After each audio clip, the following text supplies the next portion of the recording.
आज तो लकड़ियाँ काटते काटते मुझे समय का पता ही नहीं चला और अब तो अंधेरा भी होने लगा है। और तो और इन जंगली जानवरों की ये भयानक आवाज़ें मुझे डरा रही हैं। कहीं कोई जंगली जानवर इन झाड़ियों से निकलकर मेरे सामने ना आ जाए। नहीं नहीं, ऐसा नहीं होना चाहिए। मैं ऐसा करता हूँ, कुछ न कुछ गुनगुनाता हुआ चलता हूँ। इससे कोई जंगली जानवर भी पास नहीं आएगा और समय का भी पता नहीं चलेगा। आज मौसम बड़ा बेईमान है, आने वाला कोई तूफान है।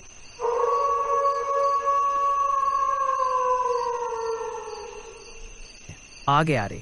तूफान नहीं, ये तो भूतनी है। हे भगवान बचा ले रे। भाग नंदू भाग, इसी में तेरी भलाई।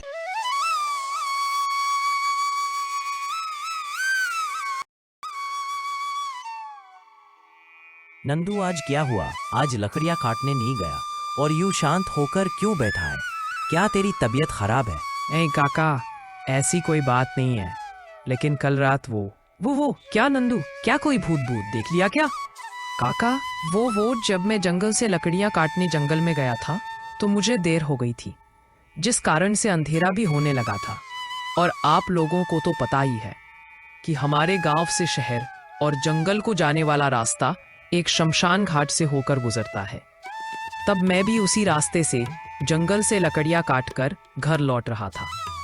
तभी मैंने देखा शमशान घाट के सामने धुआं उठता हुआ एक सफेद साड़ी पहने एक औरत डरावनी आवाज के साथ शमशान घाट में जा रही थी, जिसे देखकर मैं बहुत ज्यादा डर गया और बहुत मुश्किल से अपनी जान बचाकर घर भाग कर आया।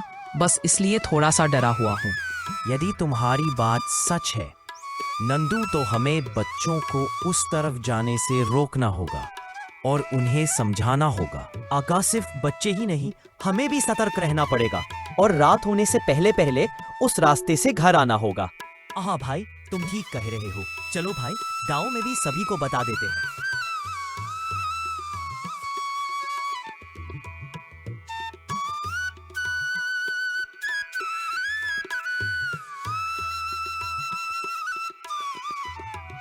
अरे ये कौन है जो ऐसे जंगल में सो रहा है? कौन हो भाई, और यहाँ क्यों सो रहे हो? लगता है ये बेहोश है, इसको पानी डालकर उठाता हूँ।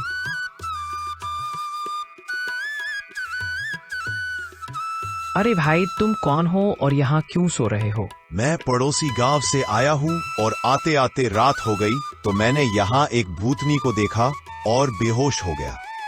आपका बहुत बहुत धन्यवाद, आपने मेरी मदद की। लेकिन तुम हमारे गांव में क्यों आए हो? मैं तुम्हारे गांव के सरपंच से मिलने के लिए आया हूँ। सरपंच जी, ये आपसे मिलना चाहते हैं। हाँ बताओ भाई, तुम कौन हो और कहाँ से आए हो और हमारे गांव में क्यों आए हो? पंच जी, मैं तुम्हारे गांव में काम की तलाश में आया हूँ और मैं तुम्हारे गांव में कपड़ों की प्रेस करने का छोटा सा काम शुरू करना चाहता हूँ। ठीक है, तुम हमारे गांव में अपना प्रेस का काम शुरू कर सकते हो, लेकिन याद रहे यहाँ किसी को भी कोई दिक्कत नहीं होनी चाहिए। बहुत बहुत धन्यवाद सरपंच जी। कपड़े दे दो प्रेस के लिए। काका, रात अपने गांव में चोरी हो गई है।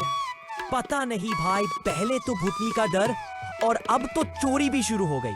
ऐसे ही गांव में एक के बाद एक चोरी शुरू हो गई। हाँ रंजन, बोलो क्या बात है? सरपंच जी, गांव वाले बोल रहे हैं कि अब की बार वो किसी और को गांव का सरपंच चुनेंगे क्योंकि आप उनके लिए कुछ नहीं कर रहे हो। नहीं रंजन, ऐसा नहीं होना चाहिए। तुम एक काम करो, पूरे गांव में खबर कर दो, जो भी चोर को पकड़ेगा उसको 10,000 रुपए का इनाम दिया जाएगा।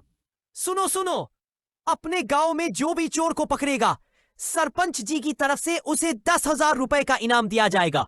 सुनो सुनो, ये 10,000 रुपए तो मैं ही लेकर रहूंगा, क्योंकि चोर को मैं ही पकड़ूंगा। ये प्रेस वाला इतनी रात में कहाँ जा रहा है? अरे बाप रे, ये तो भूतनी के शमशान में जा रहा है। ओह, तो ये बात है। मैं कल ही सरपंच जी को सारी बात बता देता हूँ। सरपंच जी, मैंने रात देखा कि परेश वाला। क्या राहुल, हम देखते हैं उसे। देखा सरपंच जी, मैंने सही कहा था ना? चोर प्रेस वाला ही है, जो प्रेस के बहाने से हमारे गांव के घर देखता और रात को चोरी करवाता।